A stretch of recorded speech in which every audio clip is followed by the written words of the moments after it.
Ladies and gentlemen, this is Steve Eyes. You're on the Eyes Is Watchin channel. How badly do the demons in charge not want their worldwide child sex trafficking ring exposed? Well, let me put it this way. In the span of just 1 week, they pulled off a circus so insane. I don't even know where to start. First, the government straight up announces they're having actual firefights with alien spaceships. That's right, saying off the coast of Yemen, they just shot at an alien spaceship with a Hellfire missile, and the missile just bounced off it. They're having hearings in Congress about this right now. Then they casually announce that they've officially found life on Mars. Yeah, right. Just endless headlines to keep our heads spinning. A black man stabs an innocent white woman on the subway, a Ukrainian refugee, and she dies a horrific death. A perfect setup for an incoming race war narrative. Then boom, Charlie Kirk gets assassinated on camera to kick off a cute little civil war on top of that. Oh, and while we're all trying to process that, Russian drones fly into Poland, and now their prime minister is saying they're the closest they've been to a world war since, well, the last one. France's government collapses, leading to mass protests, and now they're saying France will most likely be the first European country to experience inevitable civil war. Protests in UK over the insane immigration policies that are turning the UK into a third world country. I totally understand this. People are fed up. Nepal's government collapses. That's right, Zoomers in Nepal just overthrew the government, and they did it with no Second Amendment either. Take notes, people. I've never seen so much chaos in 1 week in my life. Didn't I tell you guys it was PSYOP season last podcast? I even gave you dates of when it started. Soon as Trump's personal birthday letter to Epstein was leaked, they really hit the switch on total chaos. The insanity shit show takes otherworldly forms. I've never seen anything like this. These are the same controllers who have literally admitted the world is their stage, and they put on theatrical shows for us to keep us distracted, divided, and hypnotized. And right in the middle of all the chaos, the biggest bombshell story in the last 100 years quietly drops. A legitimate, peer-reviewed study comparing vaccinated versus unvaccinated children finally comes out, and the results are so undeniable, so devastating, that the only conclusion you can reach is that those in power have been purposely poisoning babies for decades, knowingly destroying generations for profit and control. And what happens the very next day? Charlie Kirk gets shot. His assassination floods every screen, and just like that, nobody's talking about that study ever again. Trump posts on his Truth Social a video of two scientists going over the dangers of mercury in vaccines. And when you save the video to your computer and watch it, it has the caption, "All vaccines are poison." Then this happens and no one is talking about that again. So here's how the mainstream story goes. Charlie Kirk was kicking off an American Comeback Tour, a nationwide speaking event aimed at rallying conservatives ahead of the next election. The first stop was Utah Valley University, where thousands of supporters gathered to see him speak. During a Q&A session, these were his final words. An audience member said, "Do you know how many transgender Americans have been mass shooters over the last 10 years?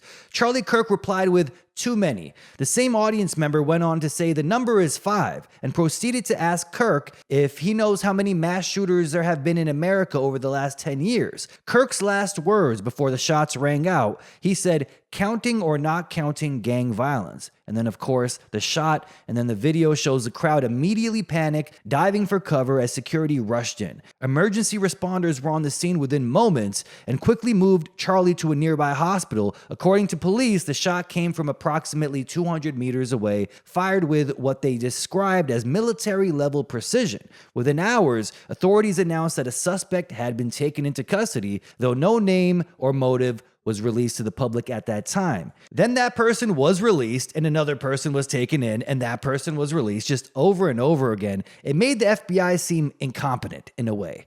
Or was this done on purpose to make them seem incompetent when really we all know who was behind it? Charlie's condition was reported as critical throughout the afternoon, but later that evening, hospital officials confirmed that he died from his injuries. The major news outlets framed it as a tragic act of political violence, sparking calls for tighter security at public events and endless debates about extremism and gun control. Wall-to-wall coverage dominated every network. But the crazy part is, after many people were investigated and quietly released, the FBI suddenly announced they had their guy exactly 33 hours after the shooting. 33 hours, people, on the dot. Even Kash Patel pointed it out. He said first, I believe, 38, and then he said, well, 33 to be exact. Wink, wink. Yeah, crazy, right? And look at this right here. The governor of Utah, Spencer Cox, said right after Kash said that, he said this in quotes, "For the last 33 hours," mentioning that number again, "I had been praying that this person who murdered Charlie Kirk was from another country,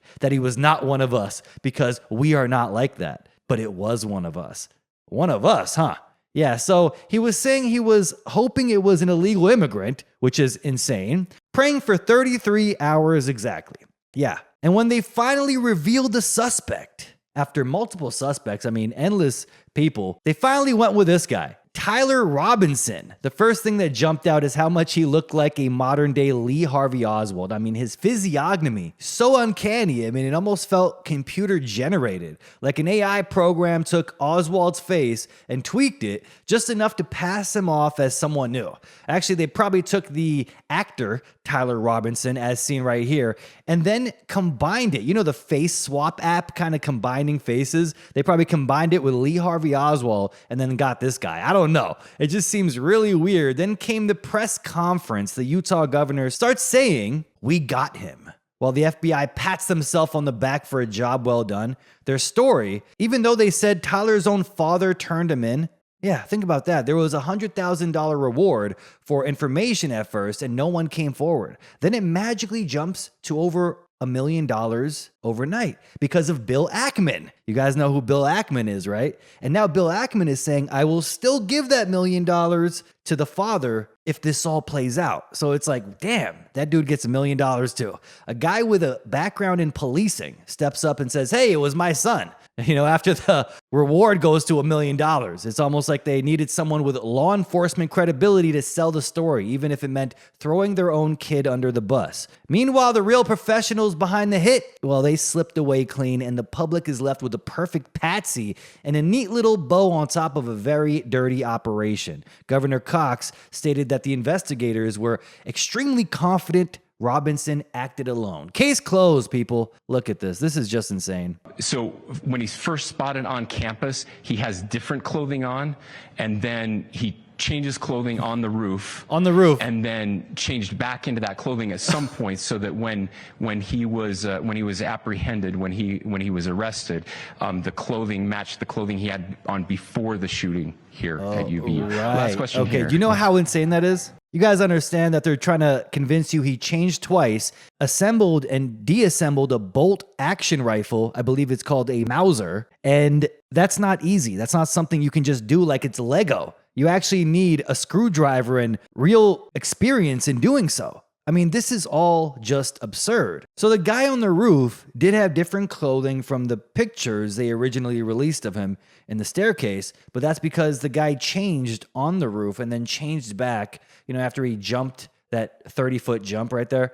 Footage of him running off the roof, allegedly right here, jumping down, which, mind you, I don't know how tall this guy is, but that looks like a pretty huge jump, doesn't it? Doesn't look like it's a little jump there. Mind you, it doesn't look like he has a rifle with him either. And that drop must have been at least 15 feet. Maybe the guy hurt himself, and maybe that's why he was limping away later in the footage. I'm not sure, because that's a high jump, people. But really though, now, as many of you know, months back, InfoWars' own Harrison Smith tweeted this. I'm not going to name names, but I was told by someone close to Charlie Kirk that Charlie thinks Israel will kill him if he turns against them, to which someone replied with, they would. If Charlie turned heel on Israel, they would have someone shoot him at an open-air event, and they have some idiot groiper with a genetically anomalous issue there to be the patsy, fall guy. Part of why you never make the deal with the devil in the first place. That's absolutely mind-blowing, actually. Pretty accurate, I must say. But while the country was glued to that footage, the perfect little coincidence went down too. On September 10th, 2025, the very same day Charlie Kirk was shot, the United States Senate just happened to be voting on whether the public should get to see the Epstein files. How crazy is this? You know, the files with the names of very powerful people who flew on the Lolita Express and been with many underage girls. The files that would rip the mask off the so-called ruling class and expose the network of politicians, CEOs, judges, and media moguls running the whole clown world circus. The vote was razor thin here, 51 to 49. Almost every Republican voted against releasing the files. Like they were guarding state secrets instead of child traffickers. Every Democrat voted to release them too. This is weird. Not because they care about justice, but because they saw an opening to politically gut their enemies. The only Republicans who crossed the aisle were Josh Hawley and Rand Paul. And you can bet that move probably earned them a surprise late night visit from the same people who made Epstein disappear. Okay? Or Thomas Massie might be next. I don't know. Now think about the timing here. While everyone was glued to live footage of Charlie Kirk bleeding out at Utah Valley University, the vote slid by quietly in the background, almost like someone handed these demons the perfect cover story. While the cameras were fixed on Kirk's assassination, the Epstein network got another layer of protection wrapped around it. 51 senators looked at a list of people connected to a Mossad-linked child trafficking ring and basically said, nah, the public doesn't need to know.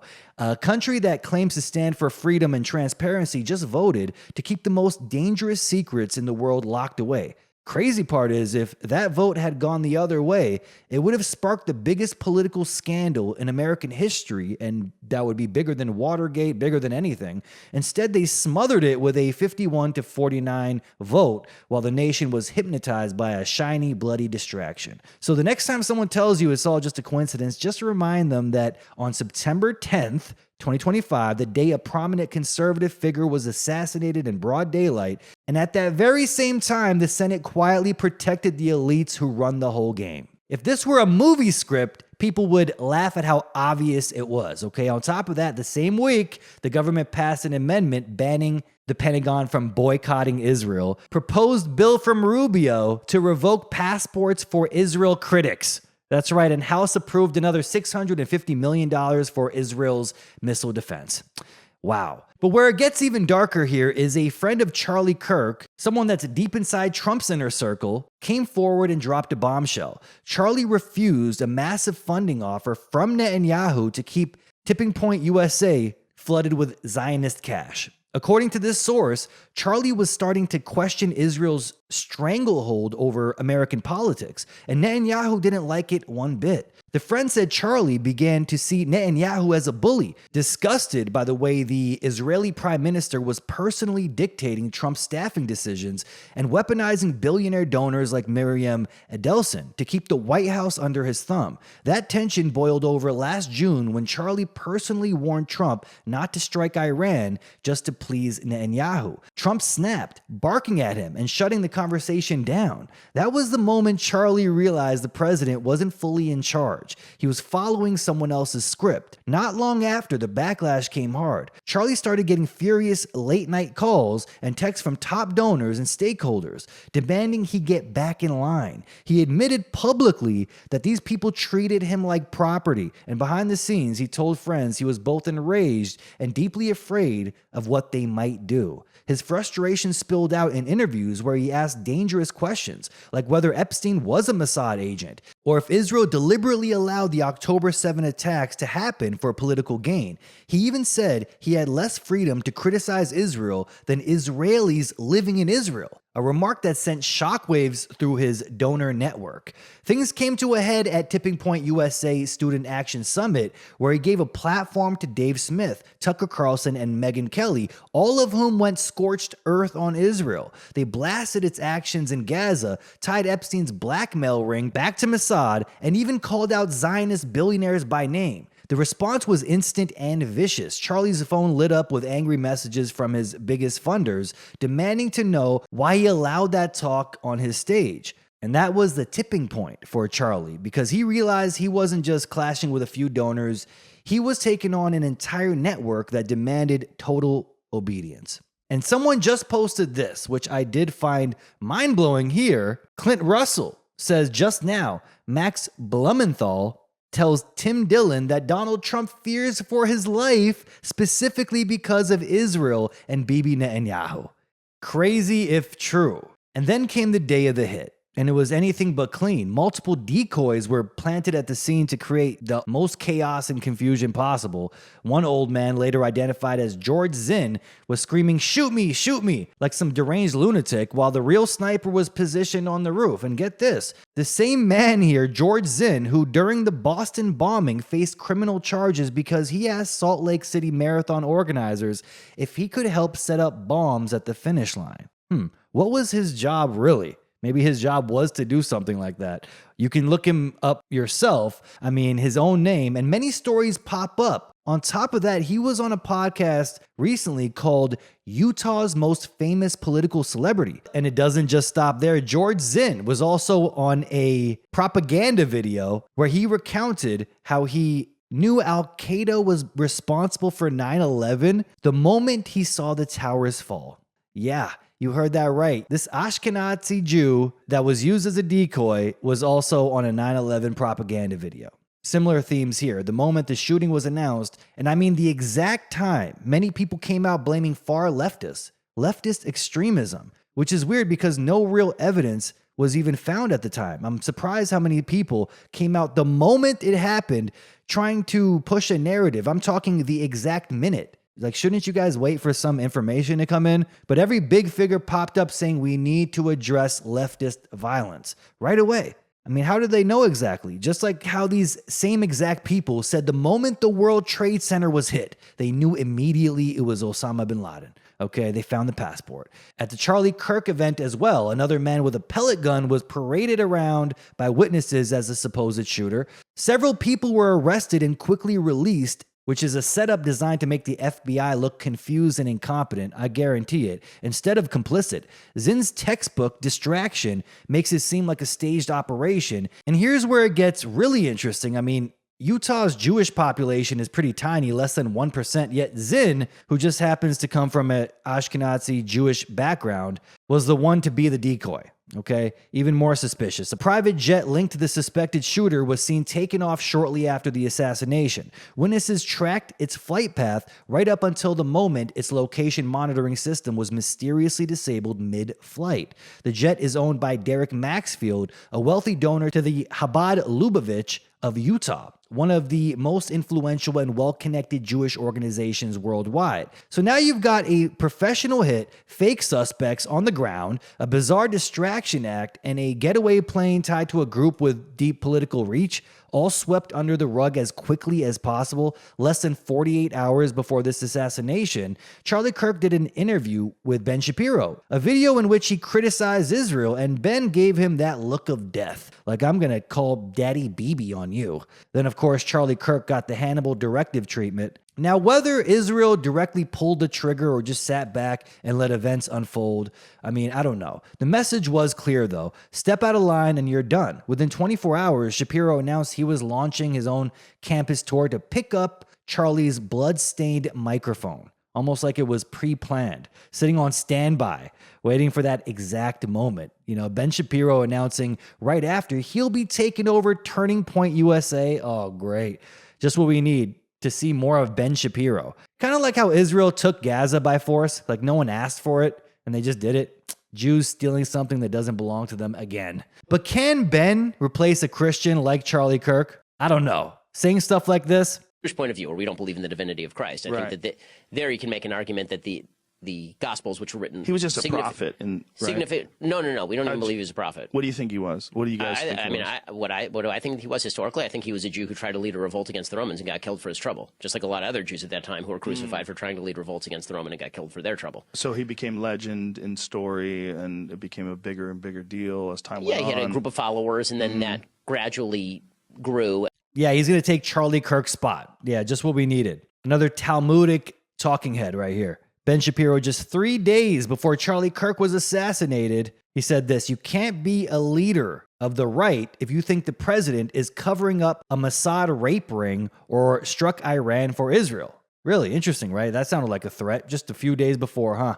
And Netanyahu launched a full-blown PR blitz, spinning Charlie's death to make Israel look like the victim while burying the reality of the massive rift between Charlie and his former backers. Check this Twitter post out right here. Benjamin Netanyahu could barely wait 24 hours before exploiting Charlie Kirk's death for pro-Israel propaganda. Here he is on Fox News trying to connect his killing to the so-called Islamist Marxist alliance his Hezbollah agents have been hyping. This is a worldwide problem, Bibi says. The radical Islamists and their union with the ultra-progressives, they use violence to try and take down their enemies, says Bibi Netanyahu. He says, whether it's President Trump, who has been almost assassinated twice, or they tried to kill me too, he says, but they got Charlie Kirk. This was before the suspect was even named, and Netanyahu had all this to say? Hey, Satan Yahoo, what do you have to say about all this? Did you kill Charlie Kirk? We were poisoning the wells.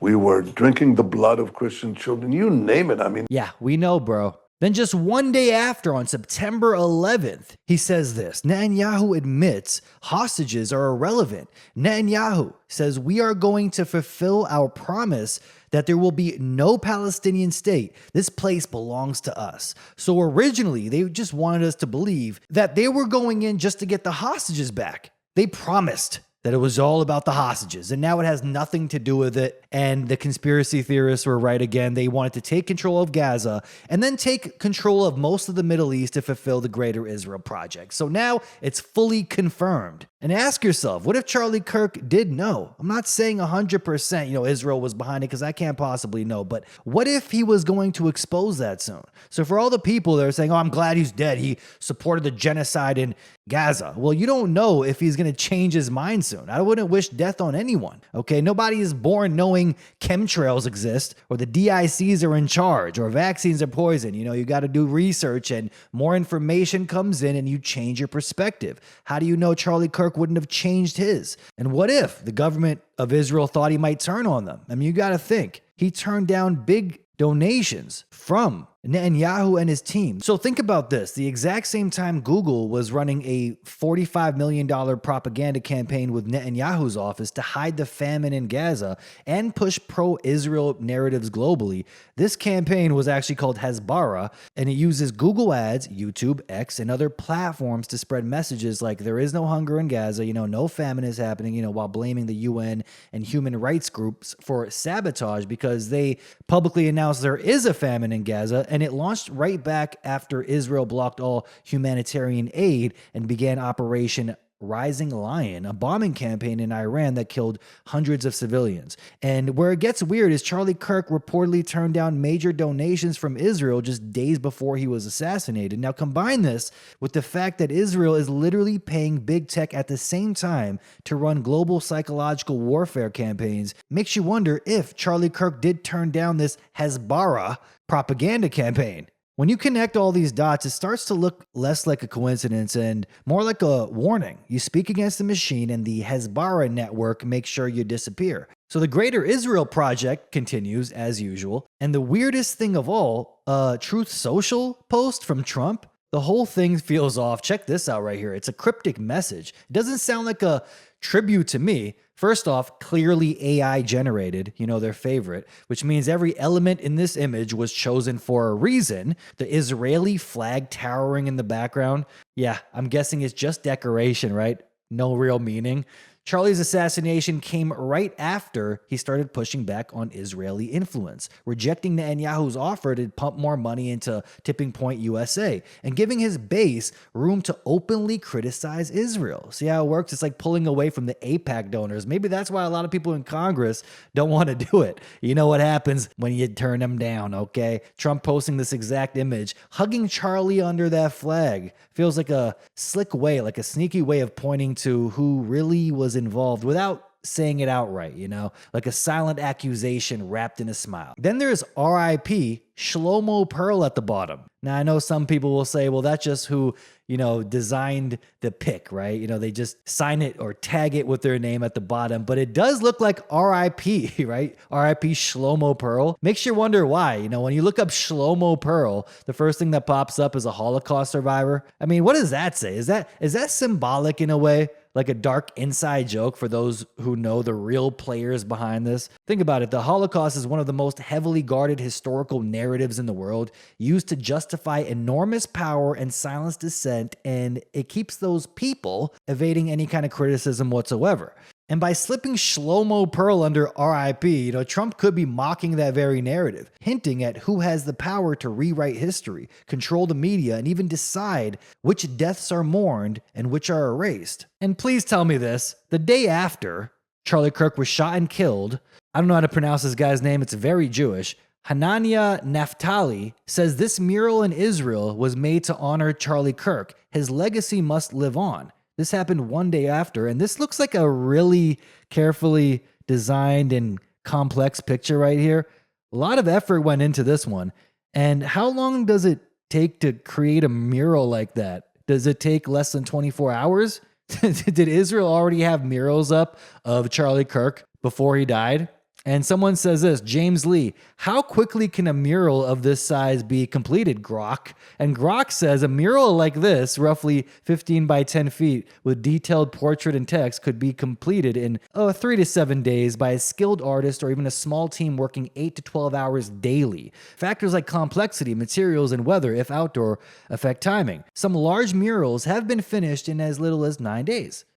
Oy vey, shut it down. But I'm not sure. Do I have any experts out there on paintings and murals? How fast can you get something like that done? Now back to the Trump Truth Social post. It's almost like he was saying, look, we can kill your guy in broad daylight and then hide the truth right in front of you. The same way we've done with the Holocaust for decades. And the caption, everybody loved Charlie. That's right. Everybody loved Charlie. Reads like a mafia boss paying public respect to someone they secretly taken out. Hey, Fat Tony, everybody loved Charlie. Clearly you're the one that whacked him. And here's where it gets even weirder. Charlie's final Instagram post before he was killed simply said, "Enough is enough," which is the exact phrase that matches a card from the Illuminati card game, which features a figure that looks suspiciously like Trump with a bullet zipping past his head. The timing makes it feel almost prophetic, right? Like Charlie was signaling he knew what was coming. Even stranger, 12 years ago, Charlie made a random Twitter post with just the hashtag Illuminati. Hashtag Illuminati on February 3rd, 2013. Nobody is talking about this one. How weird is this? Looking back on that now, it raises a chilling question. How long had Charlie known about these circles? And did he finally decide to defy them? Did Charlie defy the sixth eye, the all-seeing eye, which Netanyahu says is the most powerful eye? Now, in 8 days after Charlie's death, episode 5 of Peacemaker season 2, Back to the Suture, will be out. And check the trailer out right here and tell me what you see for yourself. A sniper rifle, someone holding a sniper, aiming at kids at a college campus. I mean, predictive programming or terrible timing. Because everyone in the comments is saying, oh, guys, you're messing up. This is terrible timing. Take this down. This supposed episode right here, this season, is coming 8 days right after Charlie's death. How crazy is that? Well, we know who owns the media, so I wouldn't be surprised. Now, once again, I'm just covering the anomalies and the inconsistencies and the connections. I'm not saying 100% Israel was behind it. I can't possibly know, but it does raise a lot of questions here. And let's get into the anomalies, okay? Because if I don't, I'm going to be called a shill. A lot of people were sending me these videos, and I did find them very interesting. So I do want to cover a few weird things that took place that many people are pointing out. In the video, Charlie's ring is on his third finger, but as soon as he is shot, it latches on to his fourth finger, which then falls off when he moves back. Many people are saying it's AI because of that in the comments. But if you look at other videos, he has the same ring, and it shows that it's actually a hinged fidget ring. When he was shot, It fell off one finger, and you can see it in slow motion twist and then fall off completely. Other people are also talking about a black dot. They call it a squib, and this is some kind of video editing thing that took place, and it was on the top of his shirt. They're saying that when he got shot, this little black dot just disappears and then moves right to his neck, which to me, when analyzing the footage, doesn't look like what happened at all. What was on his shirt was a clip-on mic. I'm very familiar with those. I mean, he has a handheld mic to talk to the crowd, and then a clip-on mic that usually will be synced later with a camera, like if they need Instagram footage or if they're filming a documentary. So many are saying Charlie would wear a metal plate of some kind or body armor underneath his shirt, and then the bullet ricocheted off it and then split his neck open, or entered his neck and then lodged in his brain somehow. I'm not sure, because bullets do some very weird things. Others are sharing videos of what is clearly Charlie Kirk's chain and saying the chain is really a wire connected to a blood pack that will explode like a Hollywood film. Except, when you zoom in, to me, it looks like just a normal chain he's wearing. People that are saying the whole thing is staged, that could mean many different things, but they're not really being specific on how it was staged. I believe it was staged in a different way, but not like AI or CGI, because the same time people are saying Charlie Kirk had a Hollywood style bodysuit underneath that when the guy behind him gives the signal, he then pulls a cord, unleashing the blood out his neck. So let me get this straight. Hollywood bodysuit, blood pack. Someone in the comments said he tases himself at the exact same time to fake the shockwave effect, plus all the footage is CGI and AI. Like, what? Did I get that right? Which to me sounds like a reach. Like, why do all that when you can just shoot someone? Like, the IDF are shooting people in the head in bread lineups every day. You think they have a problem shooting Charlie Kirk? You think that's a big deal for them? Oh, they wouldn't want to get caught, though. They would get caught. Like, come on, guys, a little bit, you're a little bit over the top here. It's not like getting shot is a physical impossibility. JFK got clearly hit with a bullet, okay? Clear as day. But many do suspect it was the guy in front of him. They're saying the guy turned around and then shot him in the head, which I'm not too sure of. But in the Charlie Kirk video, there is something kind of unusual. A guy behind him looks to be making a shooting gun motion with his hand right behind Charlie at the exact same moment the shot rang out. Now, the guy isn't holding a gun clearly, but it's interesting nonetheless. Another weird fact is people are posting a screenshot of a book allegedly released a day before Charlie Kirk's death with the title, The Shooting of Charlie Kirk. Now, why did I completely disregard this as fake almost right away? Because it's a classic online trick. Anyone can publish a generic book on Amazon ahead of time,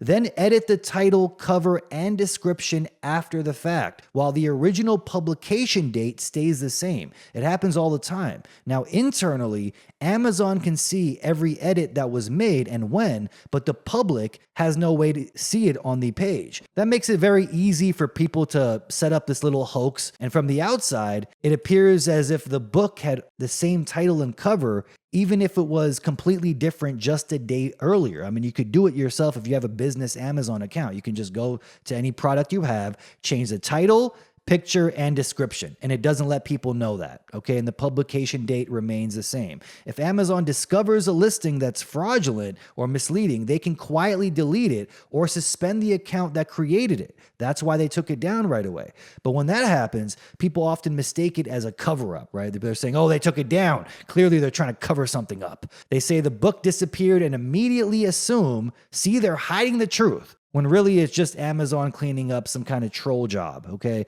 Happens all the time. And the weirdest part of all, I have to admit that this right here has me questioning the whole damn event. The timeline just doesn't add up. I mean, think about this. They somehow managed to do a full autopsy, clean the body, embalm it, dress it, seal it in a casket, and then have JD Vance personally carrying that casket onto Air Force Two on 9/11, all within 24 hours. That's not just fast, that's lightning speed fast, in a process that usually takes days. Normally, this is how it goes. First, you got the crime scene, photos, evidence, collection, moving the body, all of which alone can eat up hours.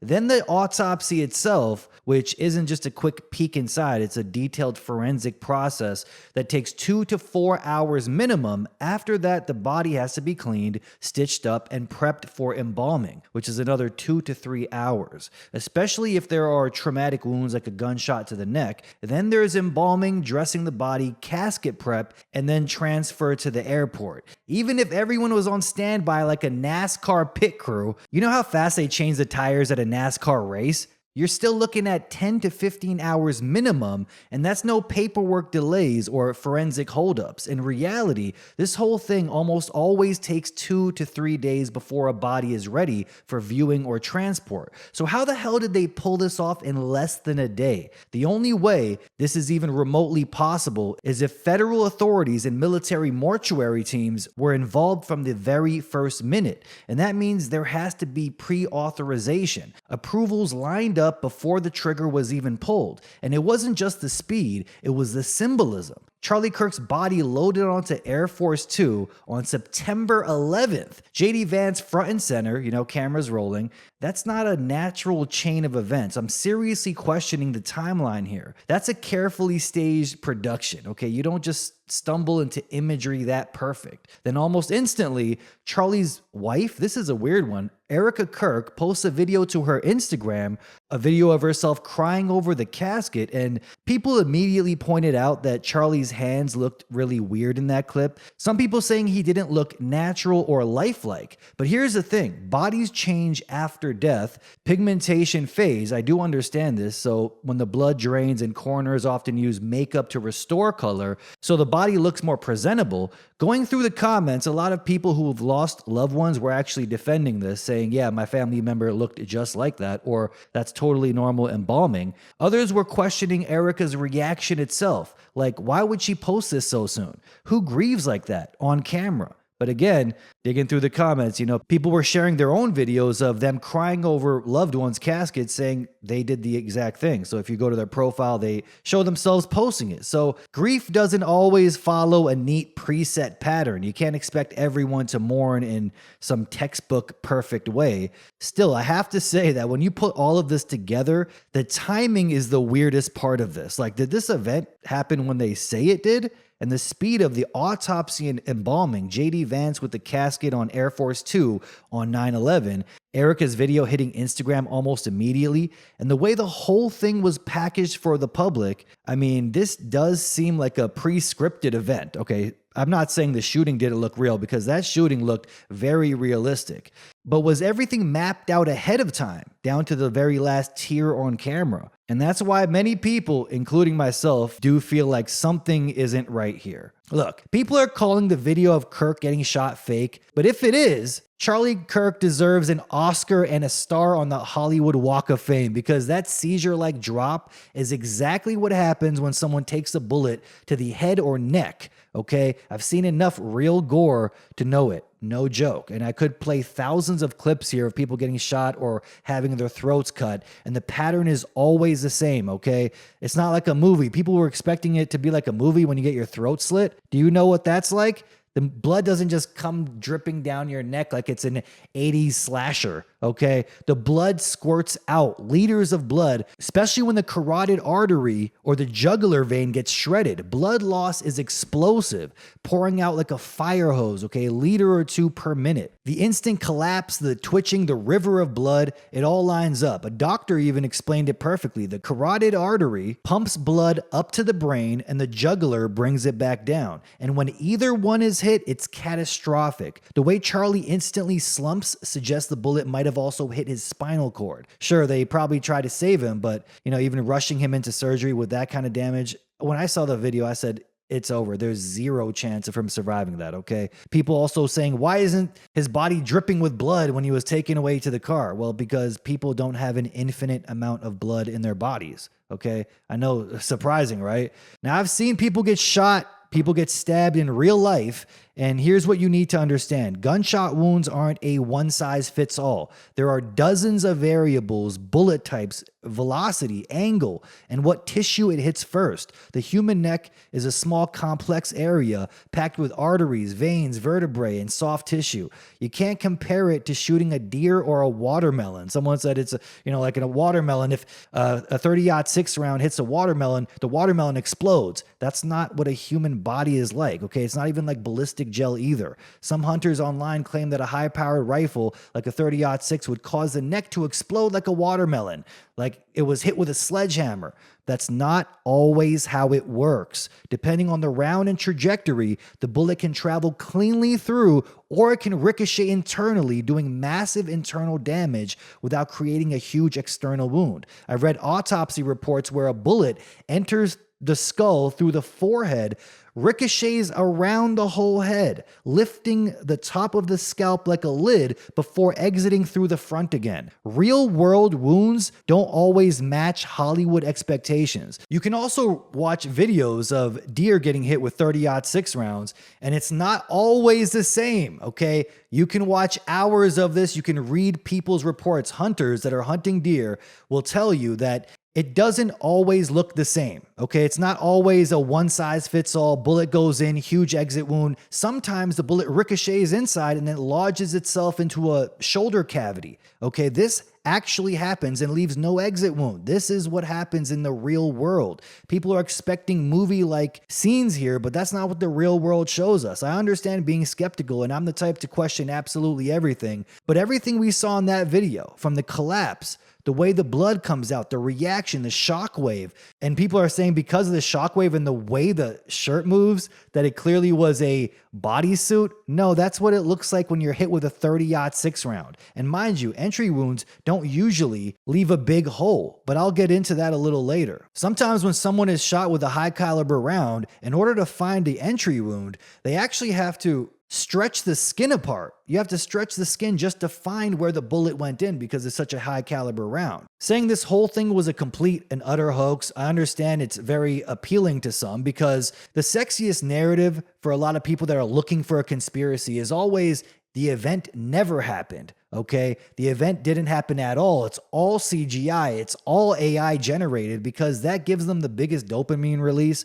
something called confirmation bias. If you step into it wanting that to be the case, you're going to end up collecting the only evidence you need, little tidbits of info that you're collecting and mashing together and trying to create a narrative because you're looking for that answer anyway. I'm looking for the truth. I'm not coming here with the mentality of just trying to sell people on a conspiracy just to get the most engagement. I'm not here for that. I'm here for the truth. The hoax theory sounds interesting, but they require way more moving parts than the simplest explanation. Someone wanted Charlie Kirk dead and they shot him. And a great video here from an expert on body armor and guns explains it very well. What kind of body armor Charlie Kirk was wearing, and if he was wearing body armor, because it does look like he was wearing something underneath his shirt. And this person right here does have a great theory. Now, I'm not saying I fully believe exactly what he's saying, but he does have an interesting theory here that I think is important enough to play here. Check this out. I can tell you that this is designed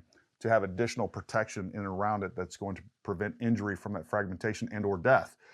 But I want us to see what's going on in this particular instance with Charlie Kirk. So number one, we can definitely see that there is body armor there. And then I want us to move forward. I'm going to zoom in as tightly as possible, just to, again, try to keep this as clean as possible. So right here, we have the first frame in this particular video, and I don't know what frame rate this video was shot in. It was slowed down. This is the first sign of impact. I want you to notice with this shirt, we actually have the shirt, it is violently disturbed, but this shirt collar is moved all the way up to his ear. When I first saw this video, what it looked like to me is that Charlie Kirk was shot in the left side, and it looked like a direct hit into the left side of his neck. And I was also looking for an exit wound.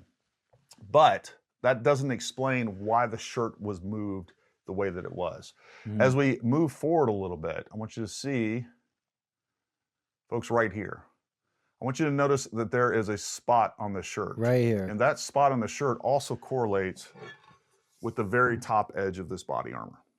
And you can also see the first appearance of an entrance wound, and that's really weird too. So when we see an entrance wound from a firearm, especially on the skin and something in an area that's soft tissue like the neck, we normally don't see such a large hole there with the entrance wound. We just don't. When skin is pierced, whether it's a projectile or anything else, you know, that stuff stretches out of the way, then it closes back in on itself. I've talked about this many times with 5.56 and even 9mm wounds, and I have seen 30 cal wounds and even larger wounds.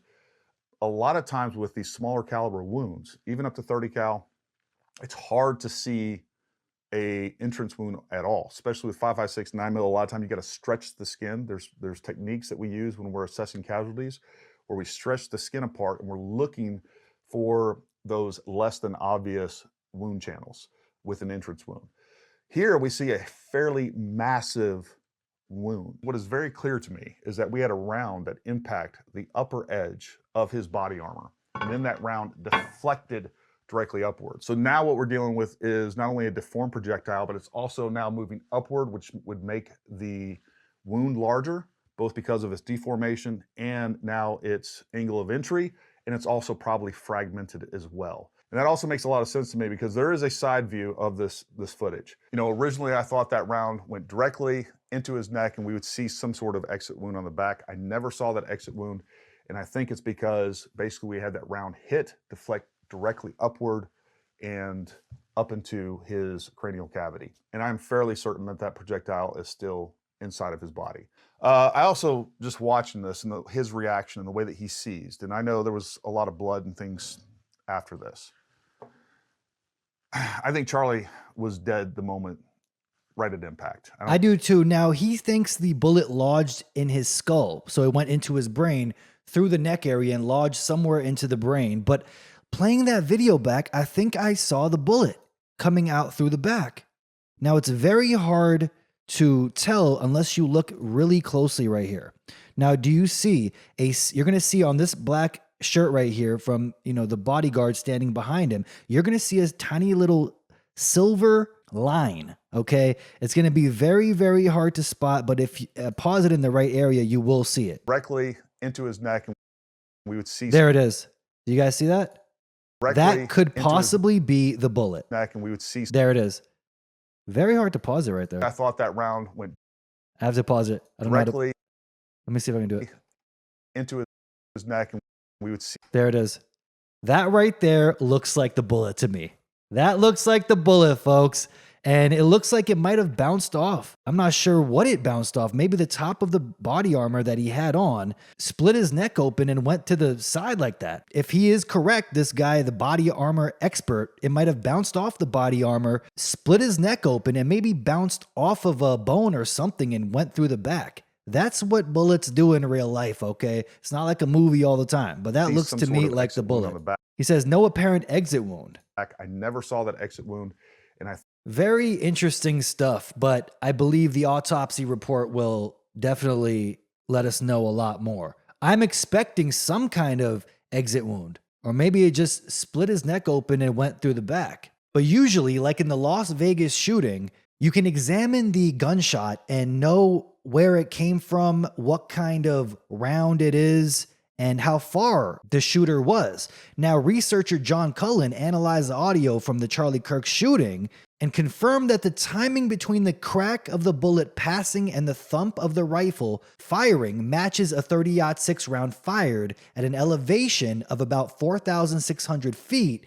His calculations showed a 0.23 second gap, which perfectly lines up with a shooter positioned roughly 140 to 145 yards away, exactly where the suspected sniper location was marked on the map. This strongly suggests that the shot came from that precise distance and was fired with a high-powered rifle, ruling out random guesses or staged sound effects. And I believe the man was using a Mauser 98 chambered in 30-06, which was my first rifle I have ever purchased, actually. A American Ruger chambered in 30-06. Those rounds are massive. And going over everything in this one shooting here, it does seem like a real shooting. A real shooting took place. Charlie Kirk was shot with a 30-06 round, but the inconsistencies and the anomalies has me thinking that there's more to it, okay? We got to be real, though, and careful about automatically calling everything fake, because if Israel or some foreign power really was behind Charlie's death, and the first thing people do is scream CGI or staged, you're basically giving them cover. I mean, you think about it. They can take someone out in broad daylight and not only get away with it, but half of the so-called awake crowd argue that it never even happened. That's the perfect shield they get. Now they get to whack anyone anytime and face zero consequences. Next thing you know, they'll start picking people off one by one while everyone's too busy arguing over a pixel on a screen to do anything about it. A Mossad agent can walk into my room right now and blow my head clean off on camera, and I guarantee you half the comments are going to be like, oh, Steve never died. You know, do you see the way his brain matter shot out of his skull? Just way too fast, bro. Yeah, it was CGI.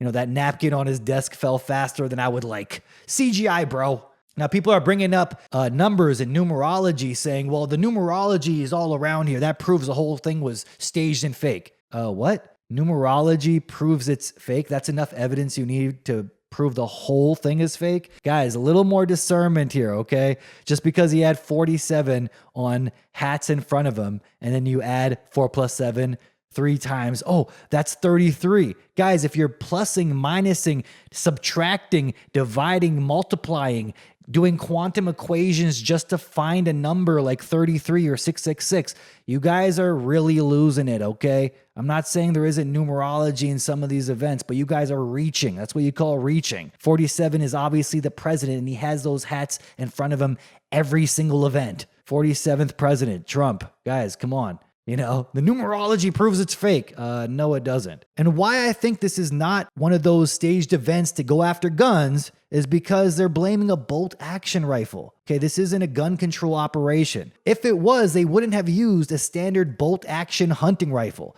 a rifle that is non-restricted here in Canada, by the way.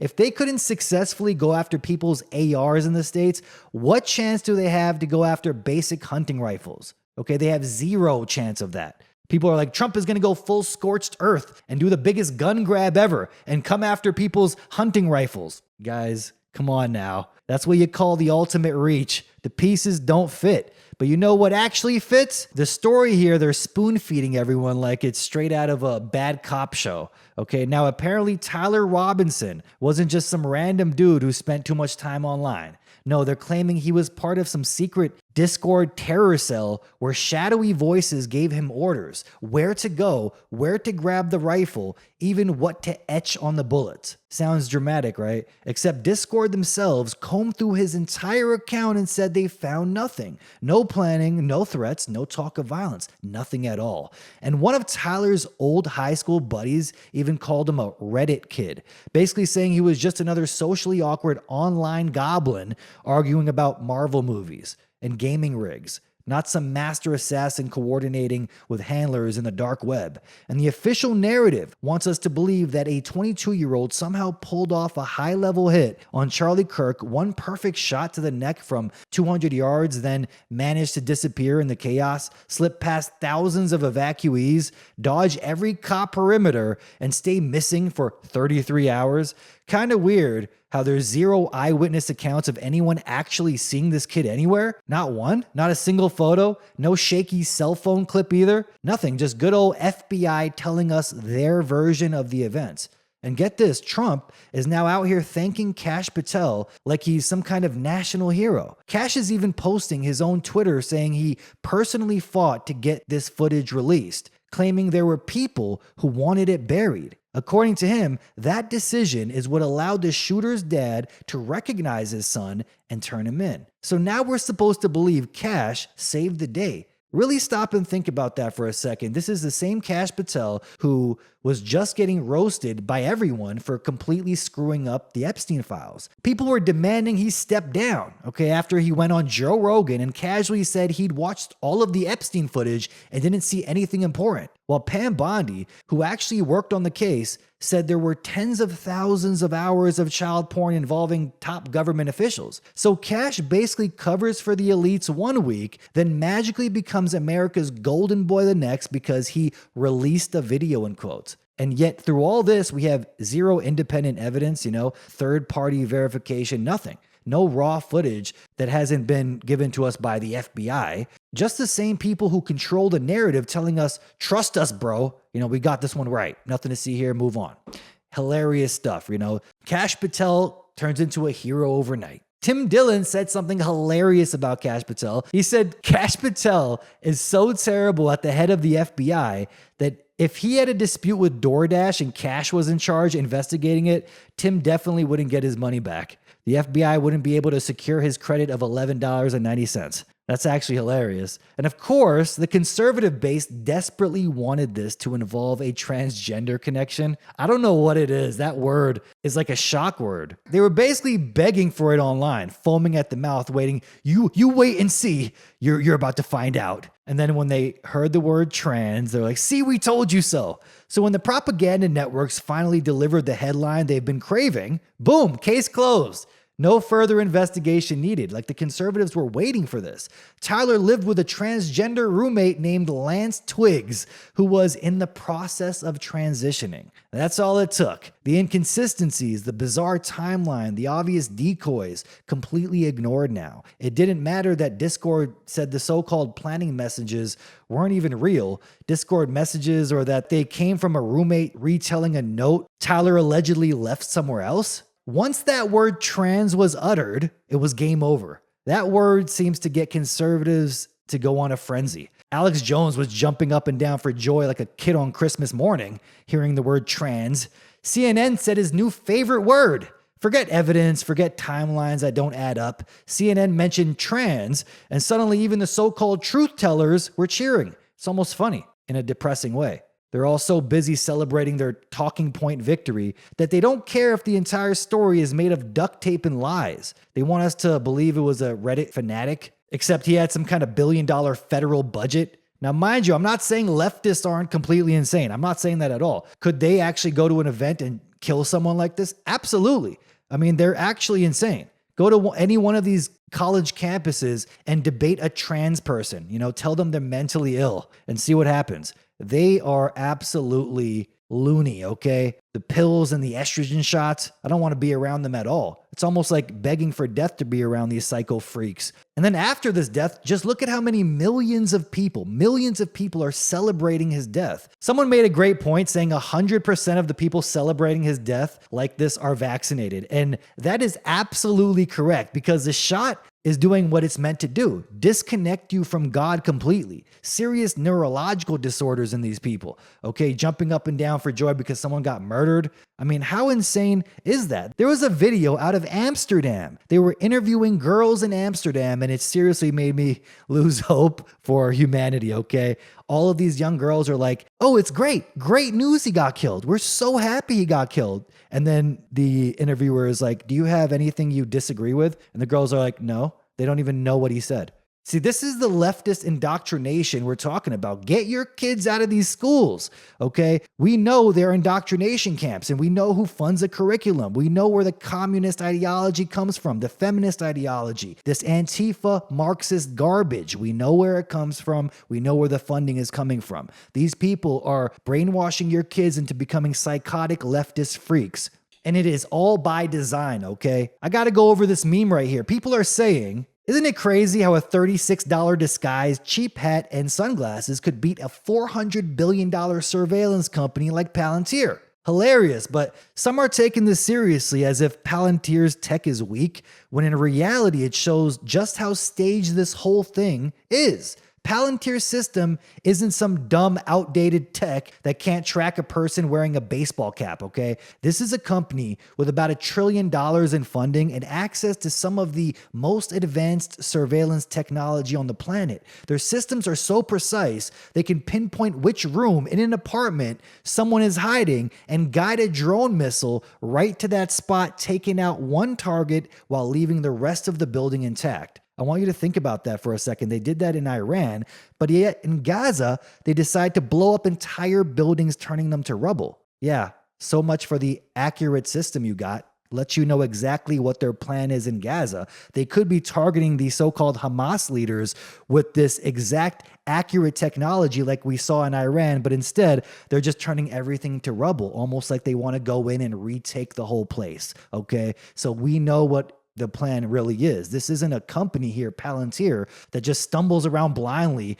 They've perfected tracking and prediction to a frightening degree. So when people laugh at this meme right here and say, Palantir tech is so dumb, they're actually missing the point that's right in front of them. This shooting wasn't a failure of surveillance. It was a psyop from the very beginning. Think about it. A $400 billion surveillance company working hand in hand with the CIA, Mossad, and other top intelligence networks couldn't track one kid with a rifle. A kid jumping off buildings, falling down in such a clumsy way, and then limping away like an injured deer and leaving a trail everywhere he went.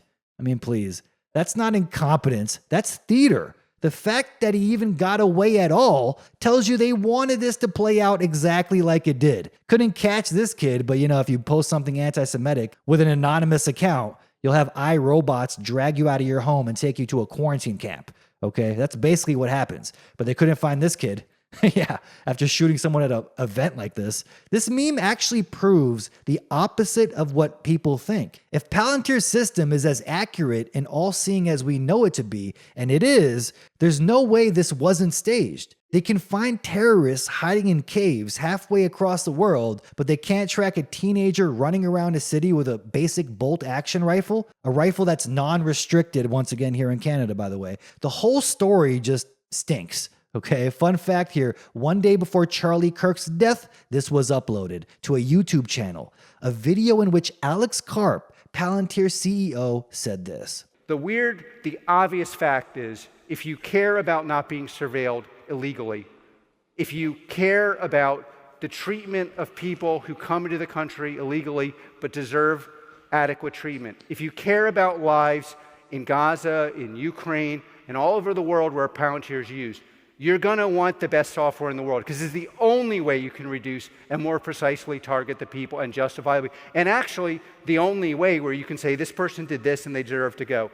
And so, whoa, do you guys hear that? It's the only way you can prove that someone is bad and this person deserved to go. That is insane. Uploaded one day before Charlie Kirk was killed to a YouTube channel called the All In Podcast. Oh, wow. This is how they create demand for the next step. First, they laugh off their so-called failure and claim they need more access and more authority to keep people safe. Then Palantir rolls out a new AI system to scan every website, every forum, every comment section in real time. Because keep in mind, this kid was radicalized on Discord and Reddit. They'll say it's the only way to stop the next Tyler Robinson before he acts. But really, it'll be used to silence independent voices, erase conspiracy sites. I'm really hoping they don't do this, but they might start targeting all of these sites you're watching me on right now because of this one event and monitor everything anyone says online. I'm watching people that I actually respect and, watch and think they have great ideas, demanding for digital IDs to go online now. I mean, I'm blown away. And after what happened to Charlie Kirk, imagine how conservatives are going to feel. They'll be scared and furious, demanding action. That's when Peter Thiel comes in, Mr. Reptile himself, with his solution, a mandatory digital ID to access the internet. At first, it'll sound like common sense, just like the Patriot Act did after 9/11. But in reality, it'll be the end of a free internet. Every search, every post, every private message tied directly to your identity. No privacy, no anonymity, no free speech. And all of it justified by a staged event they planned from the start. They'll sell it as protection, but what it really is a system where you can't speak, you can't dissent, and you can't even log on without Peter Thiel's digital mark of the beast. This is where I think the real agenda starts to show itself. This isn't about going after hunting rifles or passing gun bans. I do not believe that. This is about going after ideas, specifically ideas that challenge the narrative. They're setting the stage to black out whole sections of the internet. The script practically writes itself. I mean, Tyler Robinson was radicalized by extremist content online. These conspiracy theorists and fringe communities pose a threat to public safety. We need to act before another tragedy occurs.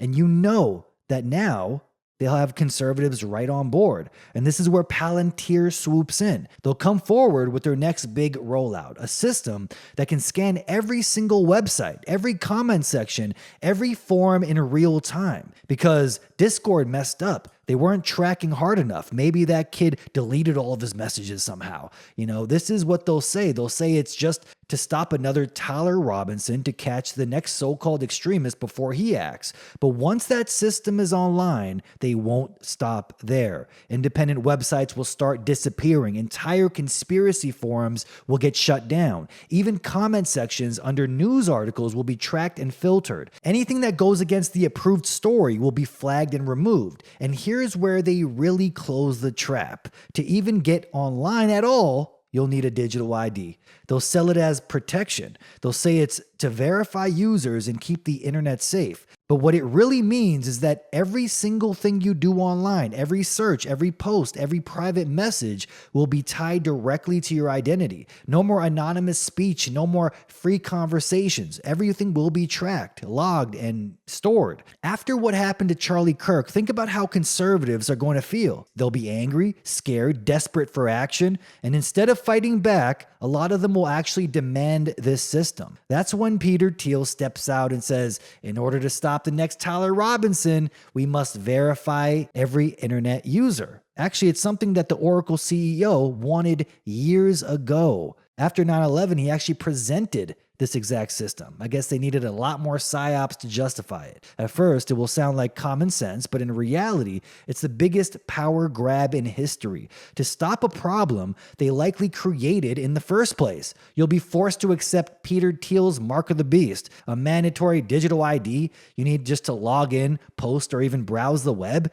And he was giving Antichrist seminars privately to insiders just a few weeks ago. And once this system is in place, the free and open internet will be gone forever. What used to be a place for free speech and debate will turn into a controlled lockdown network where every keystroke is monitored. And the worst part, most people will think they're safer right up until the day they realize they actually helped build their own digital prison. And the crazy thing is, whether you think the shooting was real, fake, or staged, the outcome doesn't change. This kind of chaos is exactly what companies like Palantir dream about. They'll come in riding in on the white horse like a hero and say, if only we had our system fully deployed, drones in the sky, access to every camera on every street corner, we could have caught the killer before he even pulled the trigger. It's the same playbook every single time. Tragedy happens, fear spreads, and their solution just so happens to give them unlimited power and surveillance reach.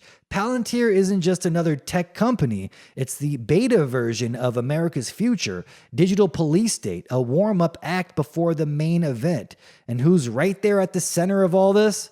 Peter Thiel, the cold-blooded reptile of a man who seems a little too obsessed with apocalyptic prophecies and, strangely enough, the Antichrist. These people don't even try to hide it anymore. They're building systems so invasive, so godlike, they can literally watch and judge everyone in real time while pretending it's all for your safety. Here's a fun little nugget people missed. Back in 2020, Clearview AI got sued for scraping over 30 billion photos off the internet, yours, mine, probably every selfie ever posted, to train its creepy facial recognition system. Guess who funded it? That's right, Peter Thiel. If it spies on you, tracks you, or feeds Big Brother's insatiable appetite for control, chances are Peter Thiel's fingerprints are all over it. That's why no matter what side you're on, the end game is always the same. And then right on cue, Thiel himself slithers out like some lizard game show host and says, hey guys, you know what could stop all this political violence, all this racial chaos, all this division? The fix will sound futuristic, okay? And then, it'll sound like, step right on up and get your Mark of the Beast tattoo stamped on your forehead. They'll dress it up like salvation, the ultimate cure for the chaos they manufactured in the first place. And it won't even feel like a government program. It'll feel like a demonic game show. Like a twisted version of The Price is Right. Step on up and get your Mark of the Beast. Instead of spinning a wheel and winning a brand new car, you win a front row seat to a digital slave grid. Now, how do I know it's all a psyop, people? Around the world at the same time to target people online, a massive campaign from from the DICs to target conspiracy theorists because the same psyop is taking place in Canada, but without assassinations. They're going to use this one story I'm going to get into to track everyone that disagrees with the government. A story that's going to be used to paint every single person with legitimate concerns about the government as a dangerous, unhinged conspiracy theorist. A woman by the name of Romana Didelot. I don't know if I'm saying her name right. She calls herself the Queen of Canada. I didn't know about this. This is just wild stuff. She has set up a whole farming town in Saskatchewan. Okay, she turned an abandoned school into her so-called royal compound and declared herself commander-in-chief of a kingdom of Canada. Now, the crazy part is, like, there's so much truth that she says mixed with total insane-ish that makes us all look crazy. This is how I know this is all by design here. She claims she was chosen by aliens, you know, the aliens that could shapeshift, erase memories, and that both Donald Trump and Vladimir Putin personally recognize her authority. And she actually convinced her own cult of this. You heard that right. It's the kind of thing that sounds like just a bad Netflix script, but it's actually happening. And now the media has their perfect poster child to smear everyone who dares to question the government. In the news coverage, they didn't just report on the police raid at her compound. No, they actually brought in one of the experts. In the news coverage, this is the craziest part of all. In the news coverage, they didn't just report on the police raid at her compound because she was arrested over this, but they had experts come on, an expert about conspiracy theorists. And you're not going to believe what this person says. This person was saying how dangerous our beliefs are, okay? That simply being anti-vax, we could be the next Romana here, or whatever this person's name is. That people like Romana are a threat because they believe in powerful shadow cabals that secretly run the government and networks of elites involved in trafficking children. Her belief system stems from QAnon ideology. So the idea that there's a secret cabal of powerful people in the government that are running it from the inside, or that there are people who are human trafficking children.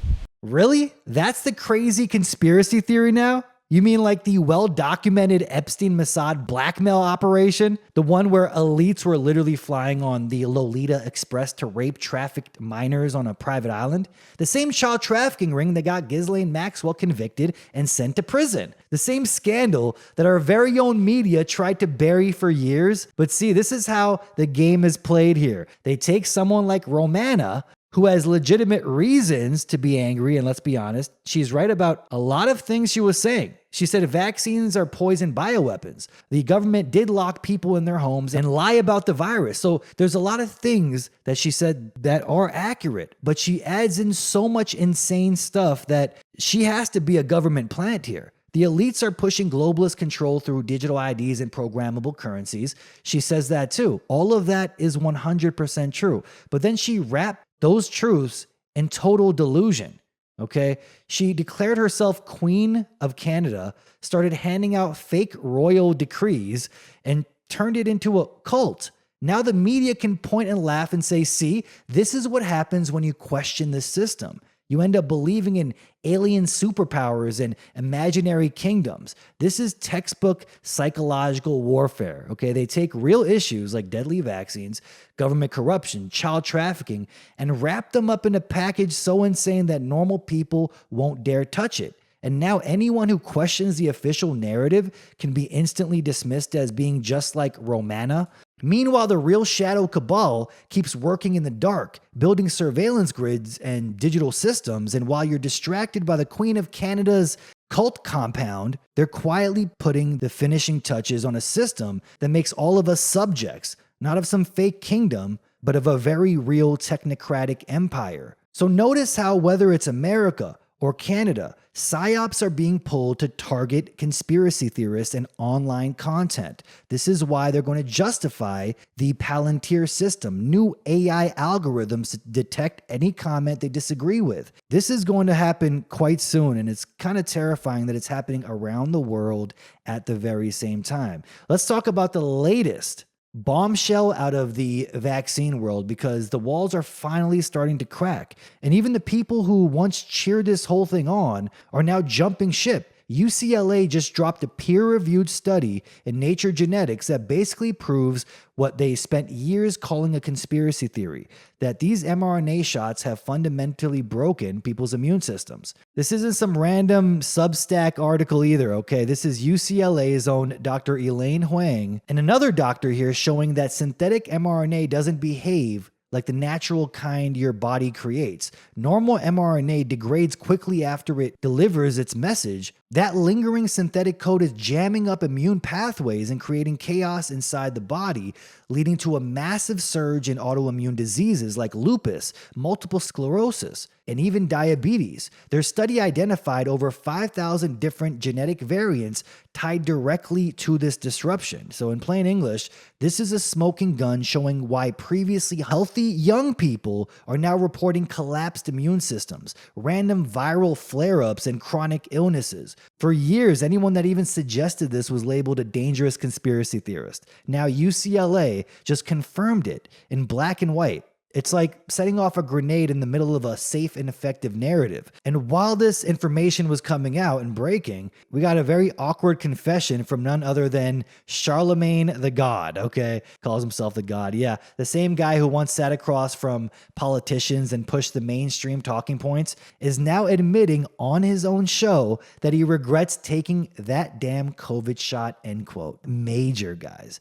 He even admitted he's been dealing with chest pain and heart problems ever since. His co-host jumped in to agree, and you could tell they were all trying to walk a tightrope here, okay? They're watching their words very carefully because, of course, this is mainstream, okay? They know what's happening. They also know they're not allowed to fully say it. Charlemagne didn't outright declare the vaccine caused it, but come on. We all know what he's saying. His story is basically a microcosm of what millions are going through. And his co-host, DJ Envy, reminded everyone that they had to take this shot just to keep working.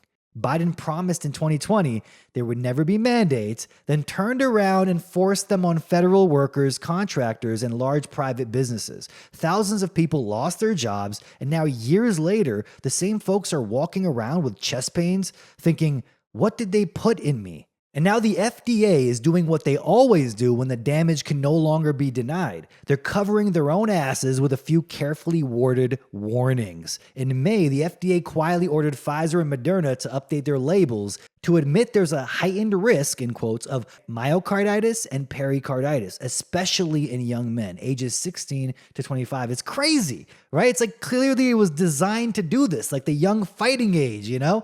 That's who they wanted to weaken. They call it a ticking time bomb, end quote, because myocarditis can be symptomless. You don't even know you have it until it's too late. And now they're trying to start a civil war, getting people's hearts worked up. Guaranteed we're going to see a lot of died suddenly cases in the next few months. Maybe that Deagle report is really going to come true. Until you're the guy who drops dead at the gym or on the field and they blame it on climate change and people fall for it. And maybe that's why it causes neurological damage too. So they can get away with BS propaganda like that. But here's where it gets sinister. This isn't new information. Pfizer knew about these risks back in early 2021. They had a classified internal report by February of that year showing over 1,200 deaths, thousands of cardiac disorders, and even miscarriages in pregnant women. The FDA saw it, the CDC saw it, and they did nothing. They greenlit it anyway, which means this wasn't an accident. It went from negligence to straight up murder once they kept going with full knowledge of the consequences. So a lot of people are like, I can't believe they would take out Charlie Kirk like that. Guys, just a few years ago, they tried to kill all of us. I think we should all be really pissed about this. Let's not forget it. They said we'd lose our jobs, and I actually did because I didn't want to take that poison death shot. Imagine the amount of health issues you would have got. You probably would be dead by now if you did take it. Or think about the turbo cancers, the kidney issues, neurological damage. I mean, that's what they tried to do to all of us. We should all be extremely pissed. And also know, because of that, they're willing to take it to extremes to not only distract us, but might even be thinking of new ways to kill us in the near future. Are we going to really put it past the DICs? Now, Pfizer even has a documented criminal record with the Department of Justice for fraud. We all know this. This is the same company that got slapped with the largest healthcare fraud settlement in history back in 2009. Yet here we are trusting them to inject billions of people with poison tech that they won't even tell us what it is. The FDA's new labeling isn't some act of transparency. It's a legal move to shield themselves when lawsuits start flooding in. They're admitting myocarditis happens, but leaving the long-term effects as unknown now, in quotes. In reality, we already have data showing that 60% of young males diagnosed with vaccine-induced myocarditis still had abnormal heart scans 5 months later. That's not recovery, that's permanent damage. Why aren't we holding these bastards accountable for this? This is why the chaos is happening, to try to distract you from the biggest crime in history. In Europe, the regulators are playing word games. Pfizer's Comirnaty insert, that's a weird vaccine name, in their insert in the EU, it says myocarditis might occur in up to 1 in 10,000 people, which is way higher than their earlier claims. Notice how it keeps getting worse and worse. And now they're saying 1 in 100. It's kind of like the vaccine and autism link. But then they downplay it and say, most people recover, don't worry about it. Just total lies. They spin, lie, and then more propaganda every single time. Put it all together. I mean, UCLA confirming the immune system breakdown, the FDA finally whispering about heart damage while pretending they didn't know all along, and even mainstream figures like Charlemagne breaking ranks because they can't ignore their own bodies. And they're saying this on a mainstream platform.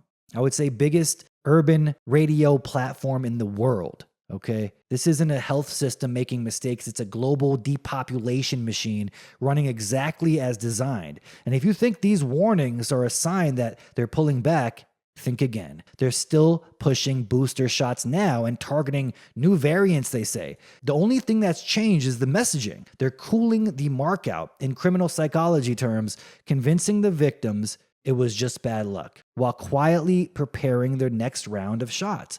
The whole thing was never about saving lives. It was about control, profit, and programming humanity into a digital ID medical prison. The bodies piling up, just collateral damage in a war they're not done fighting. Yeah, so we need to keep it going. And here's where things take a turn straight out of a dystopian script. This is mind-blowing stuff. Trump recently posted a video on Truth Social about vaccines containing mercury, or more specifically, thimerosal, a mercury-based preservative that's been in traditional shots for decades. Now, here's where it gets really weird, okay? When you watch the video directly on his Truth Social page, it looks like a normal clip. But when you save the file to your computer and replay it, this new text mysteriously appears above the footage saying they're all poison, every single one of them. I tested it myself to make sure it wasn't some internet rumor because people were screenshotting what he posted with that caption, but in the video on his Truth Social, it doesn't have that caption. So I thought people added it, so that I saved it to my computer and it does have that caption. That is absolutely mind-blowing, okay? And the timing just couldn't be more suspicious. Just a few days before dropping this cryptic video, Trump was sitting with Bill Gates, smiling like a salesman at a snake oil convention, talking about new and improved vaccines. And wouldn't you know it, just a few days later, after that meeting of reptiles, 4 brand new mRNA shots were quietly approved. Not 1, not 2, but 4. Approved like clockwork, while the media pretended nothing happened. So what exactly is going on here? Is Trump suddenly waking up and exposing the vaccine fraud? Or is it just another psyop? Because if you know Trump like I do, I've been following this guy for years, you know he doesn't do anything unless there's money, control, or some kind of narrative leverage involved. This isn't some kind of act of rebellion against Big Pharma. It's actually marketing with a layer of chaos for flavor. You can tell he wants something out of it. That's why he posted that video. And here's why this whole thimerosal thing feels like a bait and switch, straight out of the CDC playbook. You've probably heard the line, routinely recommended childhood vaccines in the US have been thimerosal free since 2001. Technically, that's true. They did take thimerosal out of most standard childhood vaccines back in the early 2000s, but it wasn't out of compassion or safety, it was just about optics. Parents were starting to connect the dots that mercury is linked to autism. So Big Pharma made a quiet PR move. They pulled mercury out of the basic kid's schedule while leaving it in plenty of other shots. most notably the annual flu shot that kids and even pregnant women are still urged to take every single year. So yeah, your kid might get thimerosal-free measles shots, then go right back for a flu shot loaded with the same mercury they swore they phased out. That's not progress, people. That's just swapping one cup of poison with another and then calling it a win. The way they word these things is pure legal magic, okay? Routinely recommended childhood vaccines, end quote. That doesn't mean all vaccines are mercury-free, just the ones they've labeled as part of the standard schedule. It's like a used car salesman saying, don't worry, this model doesn't leak oil, while quietly selling you a different car with a blown out engine. And here's the craziest part, even if they pulled every last trace of mercury out of every vaccine on Earth, it wouldn't make a damn bit of difference. Okay, because mercury is yesterday's problem. The new danger isn't preservatives. They've upgraded the death tech. They call it mRNA technology now. Okay, these new shots don't need thimerosal because they don't need to rot in a vial like the old ones. The harm doesn't come from a preservative floating in the mix. It comes from a synthetic genetic code designed to hijack your cells and turn you into a little bioweapon factory. I mean, yeah, we're a little past the thimerosal here. So when Trump drops a cryptic mercury video, people get stuck fighting the last war, arguing about thimerosal, while the real threat, the self-replicating code that UCLA just confirmed is wrecking immune systems, keeps getting injected into billions of arms. It's like they got everyone screaming about lead paint while they quietly replace the whole house with asbestos. Think about the sequence here. I mean, it's just the chain of events that has me questioning all of it. I mean, Trump meets with Gates, talks about better vaccines, 4 new mRNA shots get greenlit right after, and then suddenly he's posting spooky little videos about mercury like he's in the savior movement again. It's classic misdirection, classic magician stuff. Distract the crowd with one hand while the other hand slips a knife into your back. You know, the truth is the thimerosal narrative is a bone they toss to the so-called anti-vaxxers. So they feel like someone is fighting for them. Meanwhile, the depopulation machine rolls on full speed ahead. Trump gets to play the hero, Gates gets his 4 new shots approved, and Big Pharma laughs all the way to the bank. And the saddest part here, most people will fall for it. They'll see that video and say, finally, Trump's telling the truth, while lining up for the latest booster, completely unaware that the game has moved far beyond mercury. Okay, the poison has evolved. The narrative has evolved, but the con remains the same. It's about control, profit, and reshaping humanity itself. And they're not stopping until every last one of us has been turned into a walking, breathing, subspecies transhumanist human, okay, in their digital ID medical grid. And while everyone's busy chasing the ghost of mercury, let's talk about what's really inside these syringes and how the so-called vaccine science has been a decades-long shell game. Because thimerosal isn't the beginning of this story. It's just the old scarecrow they can afford to burn down. The real foundation of this system is a stew of toxic ingredients that have been carefully normalized over time, each one playing its role in building a chronically sick, permanently dependent population. Mercury was never the whole picture, just like aluminum isn't. These are different chapters in a single playbook, each setting the stage for the next generation of biological control. For decades, aluminum adjuvants have been the silent workhorse of the vaccine industry. The official line was, they're there to boost your immune response. That's the actual reason they put aluminum in vaccines. Can you believe it? They deliberately irritate and inflame your system so your body reacts stronger to the vaccine. That's their actual excuse. Unbelievable. Think of it like setting off a smoke bomb in your house so the fire alarms go off. Congratulations, you've now trained your immune system. Yeah. The problem is when you set off enough smoke bombs, eventually the house itself catches fire. And get this, a massive CDC-funded study of over 326,000 children confirmed what many parents have been screaming for years. The more aluminum a child receives by the age of 2, the higher their risk of chronic asthma by age 5. It was dose dependent, meaning the more they got, the worse the outcome. Kids with eczema, already dealing with immune dysregulation, were hit the hardest with 61% higher risk of persistent asthma.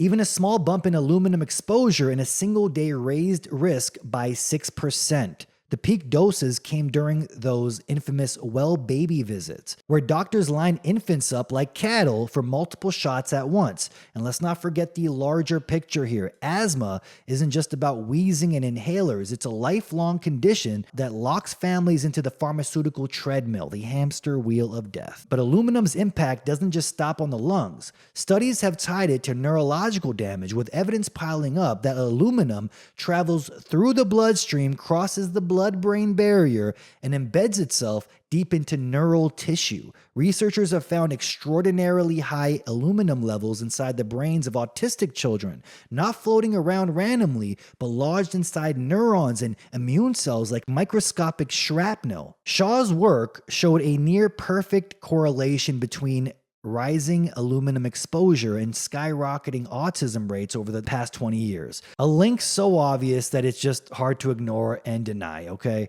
We know now as a fact what's going on, and then there's sudden infant death syndrome, okay? The official narrative calls it a tragic, mysterious event, like babies are just spontaneously deciding to stop breathing in the middle of the night. A study by Goldman and Cheng suggests a much darker reality. Newborns are bombarded with multiple aluminum-containing vaccines at an age where their detox systems aren't even fully developed. These toxins accumulate alongside a surge of inflammatory cytokines triggered by the shots. And susceptible babies, this overload may disrupt the serotonin system in the brainstem, the exact region that controls breathing during sleep. In plain English, the perfect recipe for fatal respiratory failure. It's not random, it's predictable, and worst of all, it's easily avoidable if you did your own research.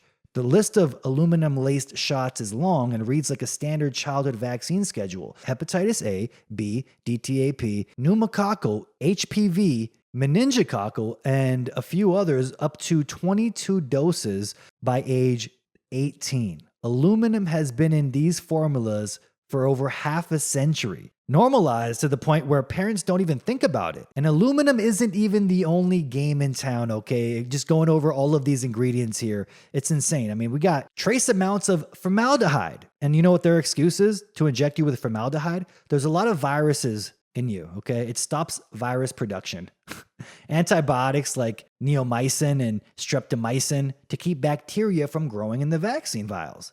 Polysorbate 80, which can act as a gateway, helping other substances slip past the blood-brain barrier. Even fetal cell lines harvested from decades-old abortions used as growth mediums in certain shots. A detail that the whole industry downplays because it sounds like a sci-fi horror movie. Each ingredient on its own is marketed as safe in small amounts, but no one studies what happens when you mix them together and inject them into a developing baby over and over, year after year. It's like taking every chemical under your kitchen sink, combining them into one bottle and calling it medicine, okay? Mercury and aluminum set the stage by creating a baseline of chronic illnesses, autism, asthma, autoimmune diseases, neurological disorders. That's how you build a nation of reliable customers. Then came the mRNA revolution, where the poison itself doesn't just sit in a vial, it rewrites your cells, turning your body into the factory. No preservatives needed, just because the instructions are baked right into your biology. Now here's the craziest study of all, I believe. I was waiting for this because I had a lot of people I was following say that on September 9, they're going to release this bombshell study absolutely confirming and putting to rest this vaccine debate. They will finally study and compare vaccinated children to unvaccinated children and their health. And I couldn't wait for it. It's just crazy that when the biggest study ever comes out like this, basically proving they've been poisoning billions of people, for no reason whatsoever, one day after, an event happens that's so major that no one cares about the study. It's just mind-blowing because this was a study out of Henry Ford, and this was supposed to be the smoking gun proving that vaccine skeptics were full of it, that all of us were crazy, okay? There was a doctor named Dr. Zervis who said he was going to be in charge of the study. Now, this is a pro-vax doctor. He's been telling people to get vaccinated for decades. And he was given the study, and he promised that whatever he found in the study, he would reveal. He would not hold anything back. Whatever he found, he would publish. And this is not some random doctor. He was a respected researcher at Henry Ford Health System, the kind of guy who believes in vaccines so much that he actually took on this study to disprove the anti-vaxxers, make us look crazy. He went on record promising that no matter what the results were, good or bad, that they would be published. That was his big mistake. The study itself was massive. Almost 20,000 kids were tracked over 10 years. And the goal was simple: compare vaccinated children to unvaccinated children and see who ended up healthier in the long run. Zervos went into it thinking he was going to have a slam dunk moment, the ultimate gotcha to shut down vaccine skeptics forever. Instead, the data came back like his own personal horror movie. The vaccinated kids weren't just slightly worse off, they were dramatically sicker across nearly every category as seen in this one picture here. Chronic health conditions, asthma, autoimmune issues, developmental disorders, you name it. It wasn't even close. In fact, in some areas like ADHD, there were literally 0 cases, 0 among the unvaccinated group, while the vaccinated group had hundreds. By the time the final numbers were crunched up, it was clear the study didn't just fail to prove the anti-vaxxers wrong, it basically confirmed every nightmare scenario the skeptics had been warning about. Zervos, the guy who promised he would publish the study, now had a problem. He admitted publishing this would end his career overnight. The medical establishment would have shredded him. His name would be toxic and he'd be labeled a heretic. And in quotes, he said, it will make doctors uncomfortable if he published it. So despite his earlier promise, he buried it quietly. The study's title, Impact of Childhood Vaccination on Short and Long-Term Chronic Health Outcomes in Children, a birth cohort study, never saw the light of day. And instead of a public debate about why vaccinated kids were 3 times more likely to have chronic health issues, the whole thing got shoved under the rug. Further proof that the system isn't about science. It's about protecting the narrative at all costs. So what do you think the ultimate goal is here? If they now know for a fact they're all poison and they will continue doing it, and now pulling off so many chaotic news stories around the world that no one even cares. But at least we do. Stay away from vaccines, folks. Stay away from the poison death shots. Keep your head on a swivel and do not let up. Do not let these people brainwash you. Don't fall for the propaganda. Wake up as many people around you as you can, because we can't see more babies and more children get poisoned like this, okay? It's our goal and duty now to wake people up, and we are on the side of good, okay? And they are on the side of evil. And this is getting long, folks, so I gotta leave it there. This is getting really long, actually. And if you guys like what I do here, if you want to support this channel, it is greatly appreciated. You hit those links in the description. 4 ways to support.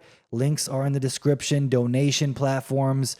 Subscribe to our Patreon. You guys can send me crypto. It'll be greatly appreciated. If you like what I do here, everything you see is done by myself. And since this was a long one, it's going to take me so long to edit. I'm not looking forward to the edit of this one. But yeah, so until next week, folks, until next time, this is Steve Eyes. You're on the Eyes Is Watching channel, signing off.